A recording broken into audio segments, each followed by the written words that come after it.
Welcome to the Skin Deep Podcast. I'm Wes, your host, and I am here with our first tattooer that we're interviewing ever, Skoty Fox, my partner in crime here at Sacred Hand. What's up, brother? How you doing? Welcome, man. I'm in. We get to sit this close, even closer together for this one. Oh yeah, I'm into that. We share the front station up front. So I want to start with not just your tattooing, but I think you kind of had a unique trajectory that then you went off of to get tattooing. So what were you doing before you started tattooing? So I'm actually have a degree in automotive technology and was an auto technician for several years prior to tattooing. And I ended up getting in trouble for street racing and running from cops and awesome. just being a habitual traffic offender, and ended up on house arrest for about 6 months. And I was on probation for about a year or two. And while I was on house arrest, a really good friend of mine was having me draw him stuff like all the time. He was going and getting tattooed almost weekly at the shop down the road from my house. And, eventually they asked if I wanted a job learning how to tattoo. So the day I got off house arrest and probation, I actually ended up going into the shop with my portfolio, and pretty much they were like, your drawings suck, but you look like you could be taught to draw better. And then the next thing they asked me was, do you know how to mop a floor? And I said, yep. And they said, you're hired. And I started working at the tattoo shop that day. It's definitely been vastly different than I could have ever imagined. It came to me at the perfect time in my life. Dude, that's why I didn't even know the back half of that story. I just knew that you were an automotive technician to begin with. I mean, living in Orlando, the car scene is actually humongous there. They have some of the fastest cars in the country, and some of the shops building them are just within a mile of my house, multiples of them. And that's generally the culture I was kind of traveling in. And honestly, tattooing, is not a far leap from car culture, and that, right. And that kind of stuff, and motorcycle culture. So I kind of feel like it all kind of goes hand in hand. I always had tattoos. I always knew I wanted to have tattoos. Growing up, people told me I should tattoo, and it just never happened. And when it finally happened, I ran with it. I had an opportunity to learn how to tattoo when I was about 15 or 16, and I went and met the guy, and he's a big, scary biker. Right. And I went into his shop. It smelled like wild animals, and he looked like Santa Claus's white trash brother. And when I left, I was like, I don't want to learn anything from this guy. Right. So you get the apprenticeship. How long is the apprenticeship until your first tattoo? So I had been working at the shop for maybe about 7 months, and I did my first tattoo, and it was actually a mountain lion off of some either tattoo brand or some other Tattoo Johnny, one of those other older flash companies. And the whole time I'm doing the tattoo, one of the people I was learning under was just screaming at me the entire time. Just pretty much yelling at me. You got dark tones, you got light tones. How about some medium tones? Oh, you don't know how to fucking do medium tones? Just yelling at me and berating me the whole entire time, to the point where the guy was doing it, I was like, yo, do you mind just easing up a little bit? So, who was it on? Was it on like a paying customer? It was, they were hearing the berating? It was actually on one of our shop's regular clients that I had gotten friendly with over the 7 or 8 months I'd been working at the shop. His name was Dennis, and I think he worked for waste management or something to that extent, a very blue-collar job. But he was just this old-timey, kind of grumpy-ass dude that would come into the shop every couple of weeks and get something from one of the different people at the shop. How would you grade it, not based on your work now, but kind of looking back, considering it was your first tattoo? Was it pretty decent? No, I would honestly say that I see newer tattooers nowadays that are doing their first tattoos, and they're already leagues further ahead than I was. My first 100 tattoos were not very good. Dude, first 100 tattoos were shit club. Yeah. Yeah, if I could go back in time. But again, I had an abbreviated apprenticeship like you, 6 months. Really didn't learn too much. It was more shop bitch, pay your dues, and then, all right, here's a tattoo machine. I learned a whole lot about what not to do, from watching the artists that I was learning under. A lot of them do solid tattoos, and they still mostly all tattoo. But, to be honest, it was at a time when, the economy was really drastically at an incline. The housing market had just collapsed in '08. I was in between jobs, so I already wasn't making money, obviously, as an apprentice. Everything was a lot more seasonal back then, I feel like, too. Right. And, there was also amidst a pill pandemic in Florida, so there was lots of drugs going around. So some of the people I learned under, like the shop had a really heavy turnover rate to say, I saw tattooers come and go, like for the 6 or 7 years that I worked at that shop. And, it was a lot of drugs. People couldn't even come to work half the time. There were a lot of days where I was the only one in the shop for most of the day. Right. Yep. Classic kind of old school tattoo gypsiness. So Yeah. you're in Florida, you're honing your skills. What gets you up to Columbus? So I ended up working with this guy about my second or third year into tattooing. He started working at the shop, and he had worked at the shop on and off for a really long time.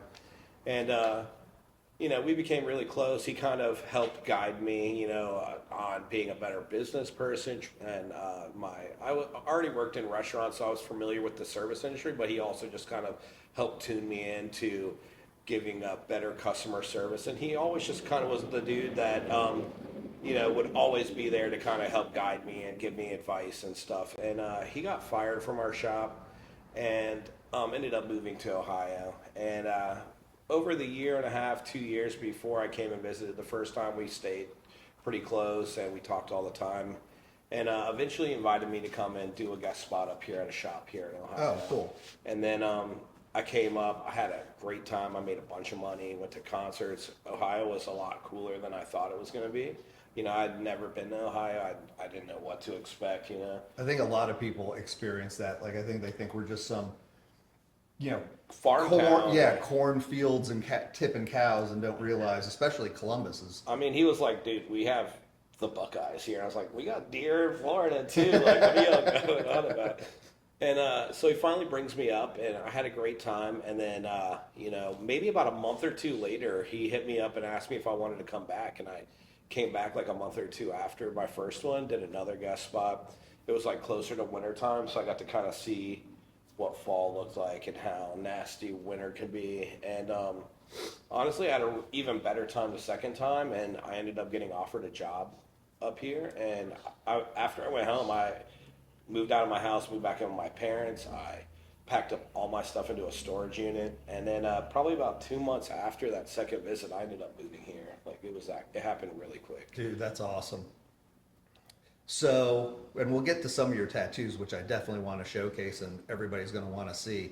But as I've gotten to know you over the last year, you are definitely an onion. You're not just I tattoo and then go to sleep. You got all sorts of hobbies, dude. And you just added archery to the list. Yeah, So yeah. what type of shit do you get into when you're not tattooing and creating art? So I love riding my motorcycle. Me and my wife have just over the last couple of years gotten really into that. I also, got a smoker this past year, and I've been smoking a lot of meats. Like, I'm also into really supporting smaller, local businesses. So I've been buying my meat locally for the last couple of years too. So just being able to now smoke that is now a hobby. Also too, like, your wife can't yell at you for day drinking if you're smoking meats, So, I like smoking a lot of meats. And then, and like you said, archery, that's something that I just recently got into. My family has been into it for a number of years, and I just kind of always slept on it. But this year I just got a wild hair in my ass, and I decided that this is something I want to try now. And honestly, it's awesome. It's such a great experience. Yeah, I love it, man. Absolutely. So there's one hobby that I know that we've kind of left out, but I want to know where it ranks. Where does your love for conspiracy theories fall on your list? Like, is it motorcycling or conspiracy theories? Oh man, conspiracy theories, 100%. That and like just cryptid stuff. All of that's anything. I think everything is all connected. I don't think there is any one conspiracy. If you believe in one, I think you almost have to believe in almost all of them. To a certain extent. I would agree. No, I find I love getting all my conspiracy theory info from you. Well, let's get to some of the talent, man. So what tattoos are we going to look at here? Because you're known, and correct me if I'm wrong, I feel like you've established yourself in Columbus as the black and gray realism guy. But What I think gets underrated is your ability to do almost any style tattoo and do it fucking well. Would you agree with that? I appreciate that. And yeah, I would say that definitely what I get asked for mostly is black and gray realism. But I tend to, coming from a street shop in Florida where everything's seasonal, it's tourist, you're not just locked into tattooing just one style. You have to be able to do everything or you're not going to be doing anything. The person that does the most styles and does them well is generally the person that eats the best, and really I'm trying out here to eat. Fuck yeah, dude. That meat ain't cheap fucking to throw in the smoker. Yeah. So let's review, what's the first one you want to bring up for us? So this first one is a lighthouse that I got the privilege to make this past year. It's a lighthouse with a compass, and it is realistic and kind of black and gray, but it is also got a splash of color in that, And I think the tattoo came out very nice. She was super happy with it, and I love that one. I thought that splash of color too definitely was just pops. like just enough, but it didn't take away from the realism. Like sometimes you kind of risk that by putting in a splash of color into a soft black and gray piece. You're right. But you still held the realism on it perfectly. I I think thought. sometimes you have to know when enough is enough, because with that you can definitely overdo it, and at what point does it just become a color tattoo? Right, exactly. So you have to kind of walk that fine line. But I like doing the mixture of the splash of color and the black and gray. I've done a couple more like trash polka style tattoos lately where we mix some black and gray realism and then add in some splashes of red with color, which has been really fun too because it's been oriental theme, like so it's Asian inspired. That's cool. What do we got up next? I have a piece of art. It's a Rock of Ages watercolor painting that I did this dude, I past love year this also. thing. And really, I just wanted to do it more of like, because, we work at Sacred Hand, I wanted to do a Sacred Hand pose and, with the all-seeing eye kind of in there, but still kind of have that Asian theme to it. And honestly, it was really fun doing it in full color like that and using colors that I wouldn't normally use on a tattoo per se, Right. No, I love the color combos. How long did that take you to paint, you think? I got probably close to about 80 to 100 hours into it maybe by the time it was done, and that was over the course of about 2 or 3 weeks. Wow. So a lot of hours crammed into a really short time frame. Burning the candle at both ends, brother. I mean, when you tattoo, I don't think your work is ever done. A lot of times if you do have appointments, you have to work when you go home, you know what I mean? You have to divide that up. So generally I spend a few hours with my wife and then I go to my office and then I'm working on my stuff for my next day generally. Right. Yeah. No, absolutely. I'm not much of a morning person, so getting up in the morning beforehand and working on it is just almost completely out of the question. Right. Yeah, no, you got to find that time to get the work in behind the scenes. Yeah.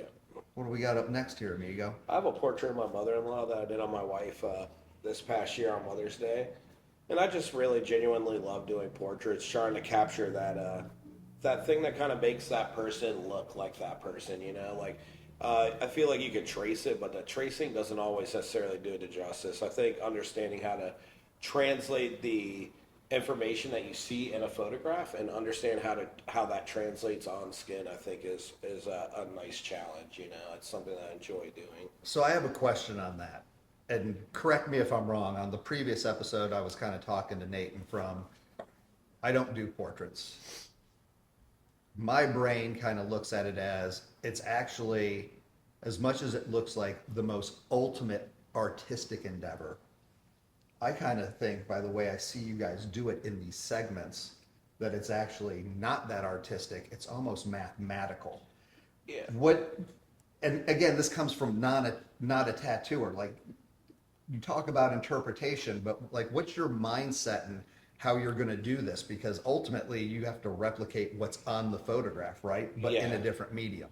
Yeah, I think understanding your stencil, understanding the information when you do your line drawing or your stencil, understanding what that information that you're tracing actually is on the photograph.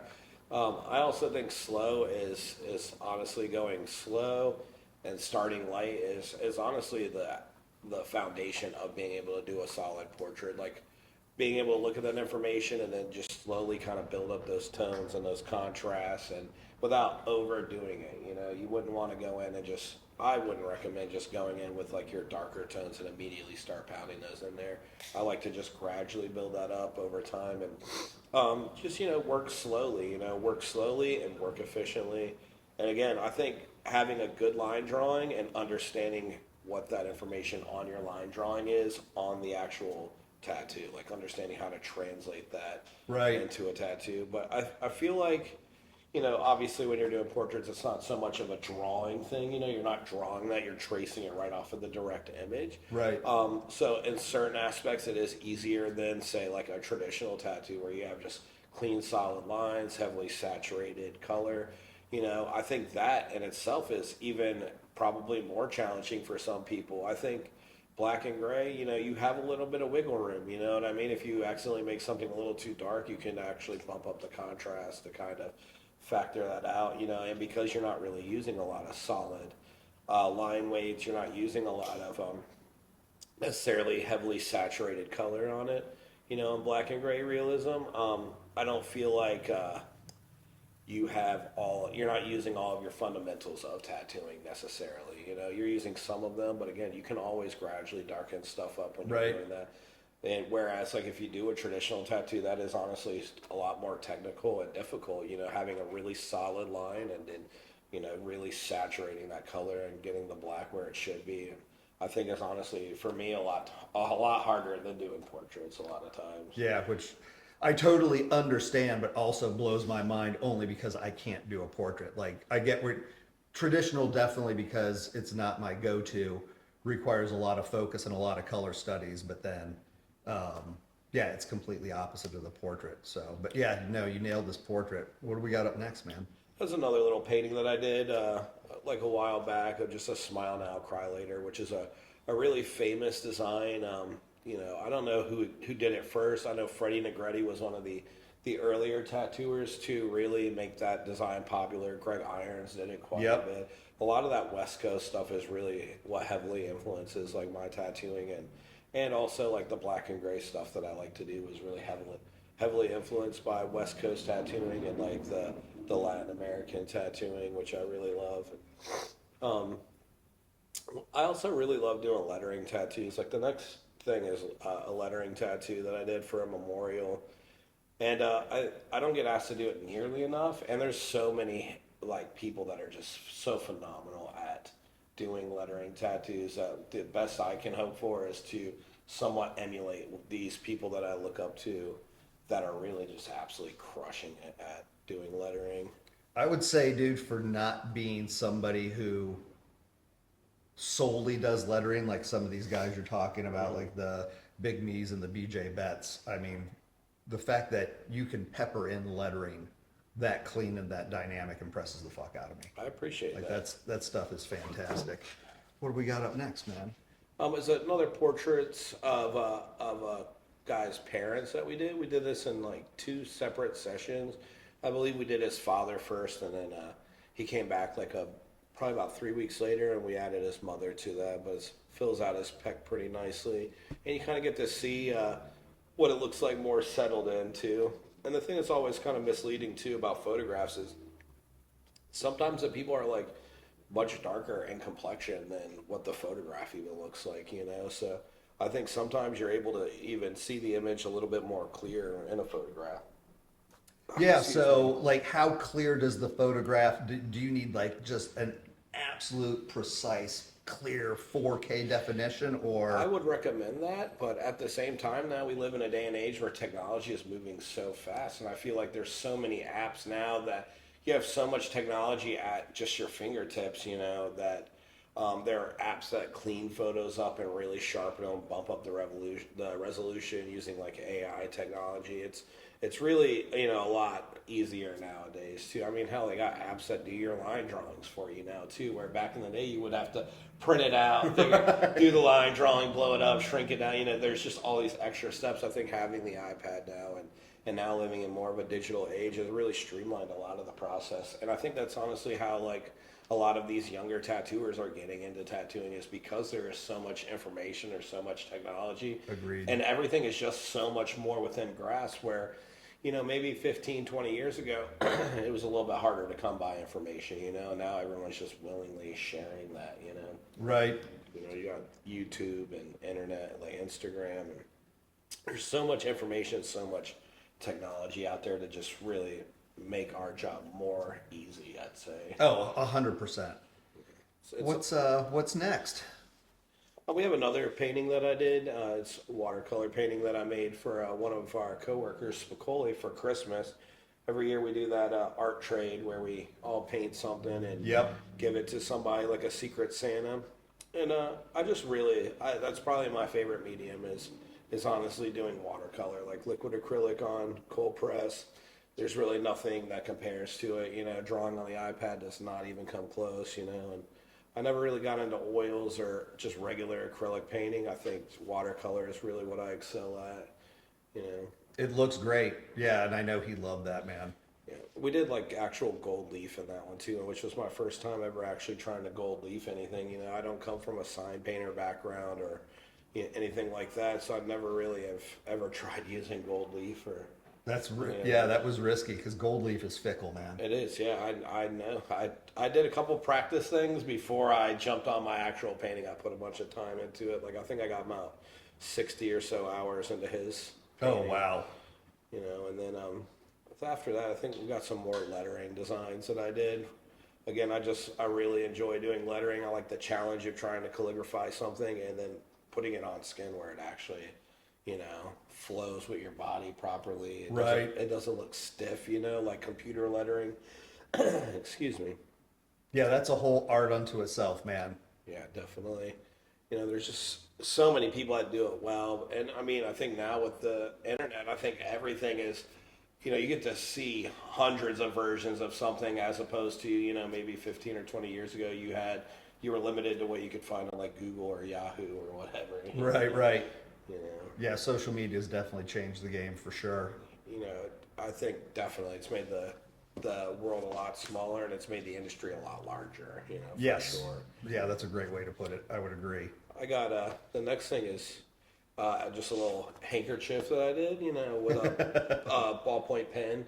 I really enjoyed doing a couple of these. I've done about 4 or 5 of them now, and I've given away some of them to gifts and sold other ones. But I think just using the big pin on the handkerchief, it's very again super influenced from the West Coast style, Yep. and also like, you know, prison culture, you know, which, you know, whether people know it or not, tattooing is heavily influenced by prison culture, you know, and it really stems from like the 60s and 70s, like West Coast California guys getting out of the pen and having like sick ass, you know, chola chicks and like hyenas and stuff tattooed on them, and Yeah. you know, the smile now, cry later. I really love that.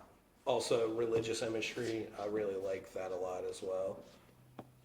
Yeah, and I've seen some of like the praying hands, the Jesus. Yeah, I do those quite a bit too. I love doing all of that imagery. It's very powerful, you know. Some people don't really like that stuff anymore, but again, it's, you know, it's such a huge part of our culture, and I think it's even bigger on the West Coast, you know. Yeah, it seems to kind of flow and stem from there primarily, but now it's cool to see you do it.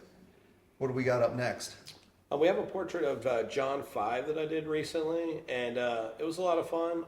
I don't know much about him, you know, but I know he's been in a bunch of really well-known bands. He's a fantastic guitarist, and I was fortunate enough to get a picture of my tattoo with John 5 like a few days after I Dude, did it that's on so her. awesome, man. So we got one more session left on that tattoo, and I'm really excited about doing more with that. Yeah, I can't wait to see it finished. The fact that she then met John 5 that night and he got to see it and is posing in the picture with Yeah, you. yeah, and he said that I did a great job, so. That's awesome. It's definitely my first time ever tattooing a celebrity on somebody and then having a picture of them with that same Right. celebrity. No, that's wild. I wonder what he was thinking. That's got to be mind It's blowing. got to be, yeah, off, you know, crazy. There's a picture of you on somebody else's body. That you've never met before, or if you maybe met them maybe a couple times, but like, just it's not someone that you're familiar Yeah, with. like the a connection stranger. is my music.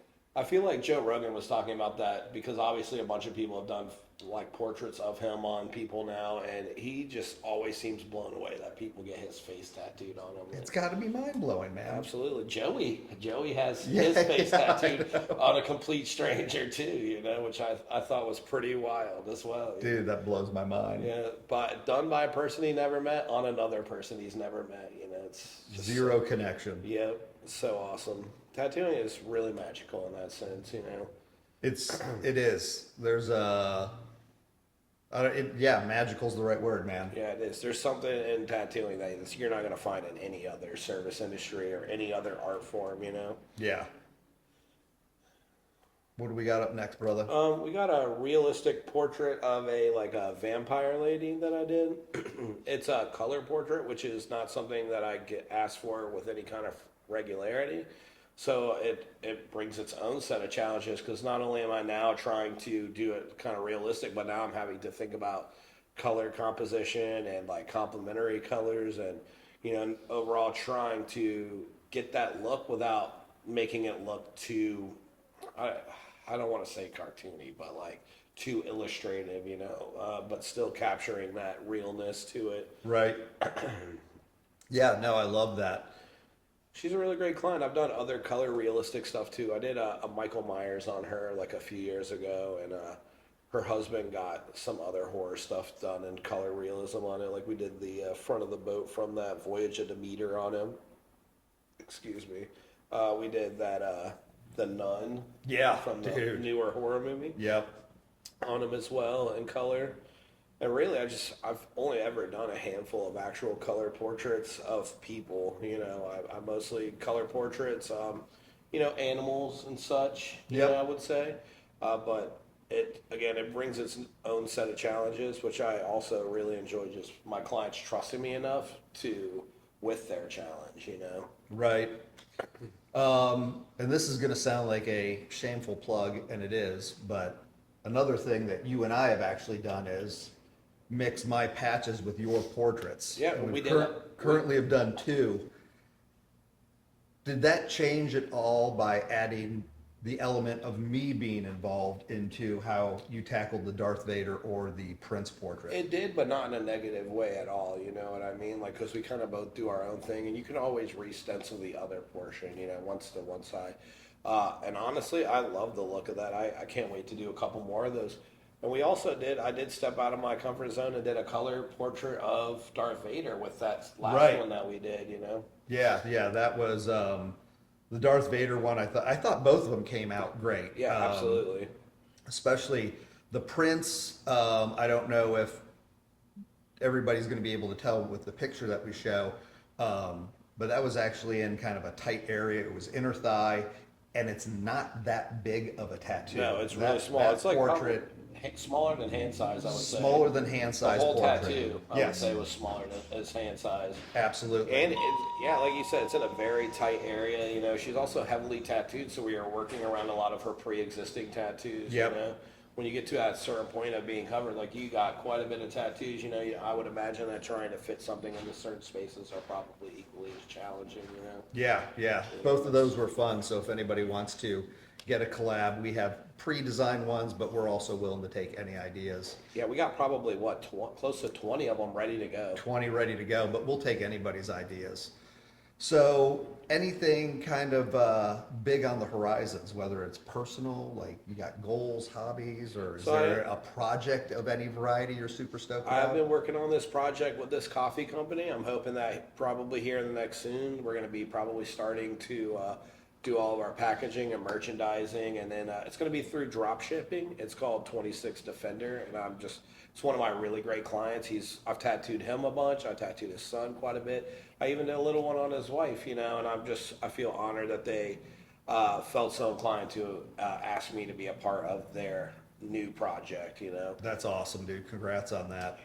And Hope much success on that. I mean, I'm always working on newer, large projects as far as tattooing goes, you know, because as you know, with any large tattoo project, it is a time, you know, like it takes a lot of time, you know, it's going to take a lot of sessions. So I have a lot of projects that are ongoing right now. I don't post that much because they're ongoing and they're not finished and they're not much to look at until you start getting all the shading and stuff in there. Yep. So for the folks out here who want to contact you, maybe discuss about getting a portrait or just anything cool, or even a piece of art commission, how would they get hold of you? Email or DM me on Instagram. Really, any form of communication. I'm usually pretty responsive on getting back. If you want a quicker answer though, Instagram at Scotty Don't. I usually get back to you within one day. You know. Awesome. Cool. Dude, My man, thanks for having me. Dude, my pleasure. I even found out some shit I didn't even know about you after working next to you for a year, man, so I appreciate it. Guys, hope you enjoyed Skin Deep Podcast. You can check us out on YouTube. Click the like and subscribe.